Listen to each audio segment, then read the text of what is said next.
औज़ु बिल्लाहि अस्समीउल अलीम मिनश शैतानिर रजीम। माशाअल्लाह ला हौला वला कुव्वता इल्ला बिल्लाहिल अलिय्यिल अज़ीम। अलैहि तवक्कलतु व इलैहि उनीब व निअमल मौला व निअमन नसीर। रब्बि इश्रह ली सदरी व यस्सिर ली अमरी वहलुल उक़दतम मिन लिसानी यफ़क़हू क़ौली। अम्मा बाद फ़क़द क़ाल अल्लाहु तबारक व तआला फ़ी कलामिहिल मजीद व फ़ुरक़ानिहिल हमीद व क़ौलिहिल हक़ व हुवा अस्दक़ुल क़ाइलीन। बिस्मिल्लाहिर रहमानिर रहीम। या अय्युहल्लज़ीना आमनू कुतिबा अलैकुमुस्सियाम कमा कुतिबा अलल्लज़ीना मिन क़ब्लिकुम लअल्लकुम तत्तक़ून। माशाअल्लाह, अल्लाह का मेहमान महीना हमारे पास चंद दिनों का मेहमान बन के आया है।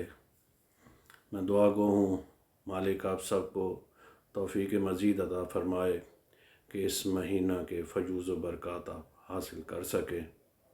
इसकी एक एक साहत, एक एक लम्हा को अपनी ज़िंदगी का आखिरी लम्हा समझ के गुज़ारें। ना जाने हमें फिर ये माह मुबारक नसीब हो या ना। मासूम फरमाते हैं, खुशकिस्मत है वो इंसान जिसे ये माह मुबारक नसीब हुआ और उसने इस महीना की इज़्ज़त और हुर्मत का ख़याल रखा। बदबख्त और बदनसीब है वो इंसान जिसने इस महीना की इज़्ज़त और हुर्मत को ज़ाय कर दिया। जिस तरह खुदा इरशाद फरमा रहा है कि या अय्युहल्लज़ीना आमनू कुतिबा अलैकुमुस्सियाम, ऐ साहिबान ईमान तुम पर रोज़े फ़र्ज़ किए गए, लिख दिए गए। अल्लाह की ये हिकमत है, जब भी फ़ुरूए दीन में से किसी अमल का ज़िक्र होता है अल्लाह साहिबान ईमान से मुखातिब होता है कि अगर तुम मोमिन हो। या अय्युहल्लज़ीना आमनू कुतिबा अलैकुमुस्सियाम, ए ईमान वालो तुम पे रोज़े फ़र्ज़ किए गए। तो रोज़े फ़र्ज़ हैं साहिबान ईमान पे। साहिब ईमान कौन है, मोमिन कौन है? ये हदीस हमारे भाइयों की सियासता में मौजूद है कि असहाब ने नबी से पूछा कैफ़ तारिफ़ून अल मुनाफ़िकीन, कि हम मुनाफ़िकों की पहचान कैसे करें। तो नबी ने जो जवाब दिया है, कहा नारिफ़ुल मुनाफ़िकीन बिबुग़्ज़िहिम अली इब्न अबी तालिब, मुनाफ़िक की पहचान अली के ज़िक्र के साथ किया करो। यानी जिसके दिल में अली के लिए मोहब्बत है, जो अली को मानता है, उसे मोमिन कहते हैं, वो साहिबान ईमान है। गोया अल्लाह भी यही इरशाद फरमा रहा है, अगर तुम साहिबान ईमान हो, अगर तुम्हारे दिल में अली की विलायत मौजज़न है, हम हैं जो विलायत का अलम उठाए हुए हैं, विलायत का दम भरते हैं, तो इसके कुछ तकाज़े भी हैं। अगर हम अपने आप को मोमिन कहते हैं, ईमान वाला कहते हैं, यानी अली से मोहब्बत करने वाला कहते हैं, जो अली से मोहब्बत करता है वही तो मोमिन है। और अली मोमिनों का अमीर है, याद रखना। और हर हम अज़ान में गवाही देते हैं, अशहदु अन्ना अमीरुल मोमिनीन, कि अली मोमिनों का अमीर है। तो अगर हम अपने आप को मोमिन कहने के दावेदार हैं तो अल्लाह भी कह रहा है अगर तुम मोमिन हो, या अय्युहल्लज़ीना आमनू कुतिबा अलैकुमुस्सियाम, तो तुम पर रोज़े फ़र्ज़ किए गए। तो अब तकाज़ा ये है कि जो दावा हम कर रहे हैं ज़ुबान से, क्या उस दावे की हमारे पास कोई दलील भी है? दुख और अफसोस इस बात का है कि आज दुनिया में जहाँ कहीं भी मोमिनीन को देखा जाता है, तो अगर कोई बेनमाज हो तो दुनिया समझती है शायद ये शिया होगा, यानी अली के मानने वाला होगा। कोई रोज़ा नहीं रख रहा होगा तो कहेंगे ये अहले बैत का मानने वाला है, ये शिया है। तो मेरे भाइयों, मासूम फरमाते हैं मेरे और आपके छठे इमाम कि हमारे लिए बाइस ज़ीनत बन के आना, बाइस शर्म बन के ना आना।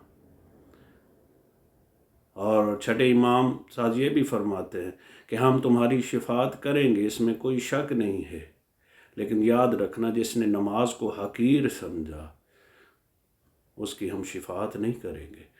یہ اعمال کس کے لیے ہیں؟ یہ مومنین کے لیے۔ نماز کس کے لیے؟ مومنین کے لیے۔ روزہ کس کے لیے؟ مومنین کے لیے، جن کے دلوں میں علی کی محبت ہے، جو علی کی ولایت پہ قائم ہیں، جو ولایت کو مانتے ہیں۔ نماز ان کے لیے ہے، روزہ ان کے لیے ہے۔ اور جن کے لیے نماز ہے ہی نہیں، روزہ ہے ہی نہیں، ان کے پاس تو نماز روزوں کے ڈھیر ہیں۔ اور جن سے یہ سوال ہونا ہے نماز کے متعلق، روزے کے متعلق، افسوس ان کے پاس یہ اعمال نہیں۔ ہونا تو یہ چاہیے تھا کہ اگر کوئی نماز پڑھ رہا ہوتا تو دنیا کہتی یہ علی کا ماننے والا ہے، کوئی روزہ رکھ رہا ہوتا تو دنیا کہتی یہ حسن کا ماننے والا ہے، کوئی حج پہ جا رہا ہوتا تو دنیا کہتی یہ حسین کا ماننے والا ہے، کوئی عبادات کر رہا ہوتا تو دنیا کہتی یہ زین العابدین کا ماننے والا ہے۔ ہم اس لیے اس طرح اپنی پہچان کراتے۔ جنت میں جانا کوئی کمال نہیں ہے، جنت تمہارے لیے ہے، مومنین کے لیے ہے۔ جنت میں جانا کوئی کمال نہیں، جنت میں تو آپ چلے جائیں گے۔ مزہ اس بات میں ہے کہ تم جنت کی خواہش نہ کرو، جنت خدا سے کہے یہ علی والا مجھے دے دے۔ اپنے آپ کو اس طرح بناؤ کہ جنت تمہاری مشتاق ہو۔ تو روزے پھر مومنین پہ فرض کیے گئے۔ اب جن کے دلوں میں ولایت علی ہے، جو علی کی ولایت پہ قائم ہے، جو علی کو ولی مانتے ہیں، علی کی ولایت کو مانتے ہیں، اللہ کہتا ہے میں نے ان پہ ہی تو روزے فرض کیے گئے۔ تو اگر وہی روزہ نہ رکھیں تو پھر ہمارے پاس کیا ثبوت ہے مومن ہونے کا؟ اور پھر اس اللہ کے مہمان مہینہ میں، اس مبارک مہینہ میں عبادات صرف مومنین کے لیے ہیں۔ اگر مومن ہی عبادت سے دور ہوگا تو زبان سے کہنا کافی نہیں۔ میرے بھائیوں، زبان سے کہنا ایک دعویٰ ہوتا ہے، اور وہ دعویٰ نہیں ہوتا جس کی دلیل نہ ہو۔ ہم اگر علی کو مانتے ہیں، ہم ہر اذان میں گواہی دیتے ہیں کہ علی مومنوں کا امیر ہے، تو جب ہم علی کو مومنوں کا امیر کہتے ہیں تو ہم مومن کب بنیں گے؟ مومن تب بنیں گے کہ جب قرآن میں اللہ ہر جگہ پہ کہتا ہے اگر تم ایمان والے ہو تو نماز قائم کرو، اگر ایمان والے ہو تو روزہ رکھو۔ تو گویا مومن کیسے بنیں گے؟ جب ہم نماز پڑھیں گے۔ مومن کیسے بنیں گے؟ جب ہم روزہ رکھیں گے۔ نہ ہم نماز کے قریب جائیں، نہ ہم روزے کے قریب جائیں، اور زبان سے کہتے رہیں، تو پھر صرف یہ زبان کا دعویٰ ہے۔ اور وہ دعویٰ نہیں ہوتا میرے بھائیوں جس کی دلیل نہ ہو۔ اگر آپ کے پاس اس کی دلیل نہ ہو کہ آپ مومن ہیں تو آپ کیسے ثابت کر سکیں گے؟ تو گویا عبادت کے لیے بہترین موقع ہے رمضان المبارک۔ عبادت کے لیے موسم بہار ہے رمضان المبارک۔ خوش قسمت ہیں آپ انسان کہ جنہیں یہ ماہ مبارک نصیب ہوا۔ اس مہینہ کی عزت کریں، اس کی حرمت کریں، اس کا خیال رکھیں۔ آپ کی زندگی میں یہ مہینہ آیا ہے، یہ چند دنوں کا مہمان ہے۔ یہ وہ مہینہ ہے جس مہینہ کی آمد پہ ائمہ، اولیاء، انبیاء وہ خوشی مناتے تھے، وہ خوش ہوتے تھے، جبکہ اس کے ختم ہونے پہ افسردہ ہوتے تھے، غمگین ہوتے تھے۔ یہ وہ مہینہ آپ کے پاس آیا ہے جس مہینہ میں اللہ آپ سے راضی ہوتا ہے، جس مہینہ میں اللہ آپ کے گناہوں کو بخش دیتا ہے، جس مہینہ میں اللہ آپ کو جہنم سے جنت کی طرف بھیجتا ہے۔ تو پھر بھی کوئی اس مہینہ میں اللہ سے اپنے گناہ نہ بخشوا سکے، اللہ سے جنت نہ لے سکے، تو اس سے بڑا بدبخت انسان کون ہوگا؟ تو میں دعا گو ہوں مالک بحق محمد و آل محمد ہم سب کو توفیق مزید عطا فرمائے کہ ہم اس مہینہ کے فیوز و برکات حاصل کرنے کی توفیق عطا فرمائے۔ وما علینا الا البلاغ المبین۔ اللہم صلی علی محمد و آل محمد۔